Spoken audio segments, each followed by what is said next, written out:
Taxes are that what's on the mind most of voters in this next election. They're looking at their property tax bills and thinking to themselves, why is this so high? When made mostly up of school funding, the school's admissions and outcomes are only continuing to go down. Some in the State House, including the majority party, believe the solution to this to be a cap on property taxes and local education funding. Others, a broad-based income or sales tax. I believe that this choice between a sledgehammer, which doesn't account for inflation or growth, and a revolution in how New Hampshire generates its revenue is a false choice. Looking to the past to find solutions to our future, we see a situation where in the 1990s, the state funded education primarily through local property taxes. High wealth property districts in our state able to do so with low taxes, and low wealth property districts in our state with high taxes, unable to fund fully the education of their children and burdening the backs of their property taxpayers.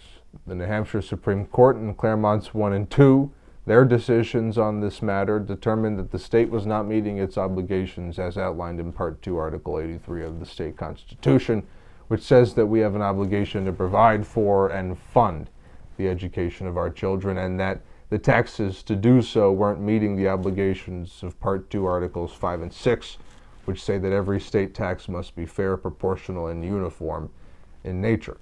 So in 1999, the state passed a statewide education property tax at a valuation rate of $6 per thousand. This, with the formulas of distribution back to the towns, resulted in every one of the towns and cities in our state, all 234 of them, seeing a reduction in their overall tax burden. In 2005 and 2011, 2 reforms were made which reformed this program to basically allow towns to hold these funds and allow the Department of Revenue Administration to set a rate to meet a specific revenue amount rather than a uniform rate set across the state.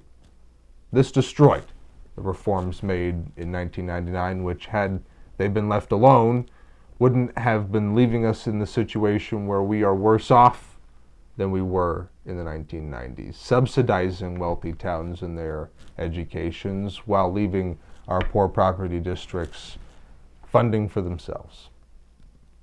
I believe that this state can, through the collaborative effort of the legislature, reignite the effort of a uniform, fair, and proportional education system, and through doing so, relieve the burden of the high property taxes of our citizens in this state. This sounds pie in the sky, but as I said, look to the lessons of the past. This has happened before, and it can happen again. And if privileged to return to the State House in this next session, the 170th General Court, that's exactly what I'll be working to do.